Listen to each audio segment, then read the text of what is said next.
Hello world, it's your boy Boss Ryder checking in again for Navigate Logistics. Welcome back to the channel. Can I please get that like? You can join the tribe and subscribe, and you can share if you really care. Thank y'all for checking back with us. Hope everybody's doing well in this new year of 2024. Peace and prosperity to everyone. Just want to do a quick little video, man, because I just came across this new law that's supposed to be getting passed in March 11th to be exact. It's called Independent Contractor Law, and it's something that we as owner operators, independent contractors, something we need to be paying attention to. Like I said, it's going to be going into effect in March of 2024, March 11th. And it's some key factors that's going to be going into it. And it's basically, I don't think it's something that was geared toward the trucking industry, but all laws, we have to all abide by the law. So it's going to affect us. I think it was geared towards employers that have, employees doing certain jobs, hard labor, and they don't want to give them benefits. They don't want to,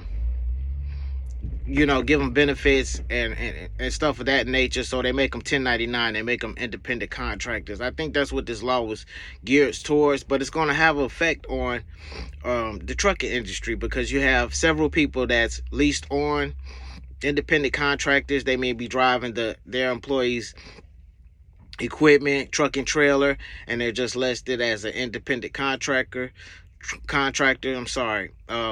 You have owner operators that signed on to mega carriers or independent carriers, and they're considered independent contractors. It's similar to the AB5 law that California passed, and it made a lot of owner operators that were signed on to companies like Landstar and stuff like that, made a lot of people move out of the state, because it's you can't do that in California. The AB5 law won't allow you to be an independent contractor working under somebody like that. So you have to be a W-2 employee. And this law is pretty much the same. I'll go over some of the key factors. I think it's like 6 of them. One being how much skill and initiative you put into the job and the work that you perform, the nature and degree of the control of the work that you can perform. And these are key factors that are going to determine whether you're a W-2 employee or an independent contractor. The investments by the worker and the potential employer who invests the most, that's going to be a determining factor. The opportunity for profit and loss, depending on the majority skill of the worker, that's going to be a determining factor. The degree of permanence of the work relationship, how permanent is your job, that's going to be a determining factor. And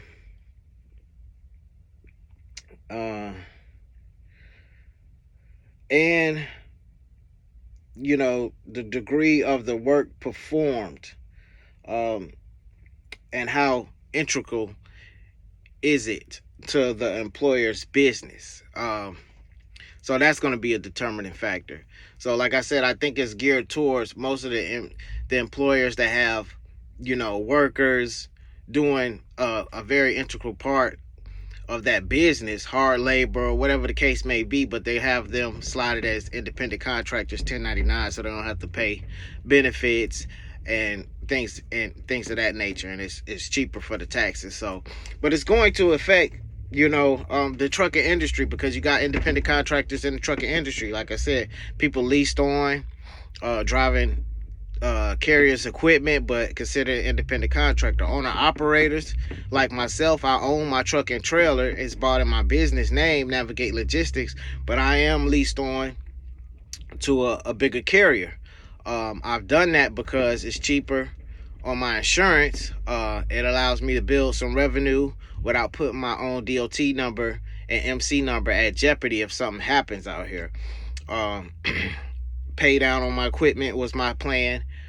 Age my own authority on the side before I run actively under it, and that's what I plan on doing. That's what I'm doing.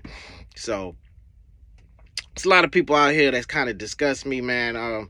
You see them in the comments of other channels, some on my channel, where what's a real owner operator, and wishing people get out the business. Look, everybody is different, made that way from God. So people gonna do things different. You just gotta have to understand and accept that everybody's not gonna do the same thing. If everybody was doing what you do, you would have a problem with that, you know. So I respect everybody's individuality. To each his own, you know. Whether you're leased on, independent contractor, whatever you want to classify yourself, so be it. Yes, an owner operator that has his own authority MC number is his own carrier. Yes, you're still an owner operator in my eyes, just like I feel like I'm an owner operator in my eyes because I own my equipment. I can choose to go under another carrier's MC. I can get my own MC. I have that choice. I can pull whatever freight I want to pull. Nobody tells me what to pull. Nobody tells me when to go to work or when not to work. So I consider myself an owner operator. It's those out there that say, no, you're not a real owner operator because I don't have my own MC and DOT number. That's your opinion, okay? But back to this independent contractors law. People in the trucking industry really need to pay attention to that. Really need to start asking questions now. If you're working for somebody like Landstar, Cloud Trucks, Mag Carriers, if you're leased on as a lease purchase contract, you need to start asking questions now. March is right around the corner. We want to know how this is going to affect us.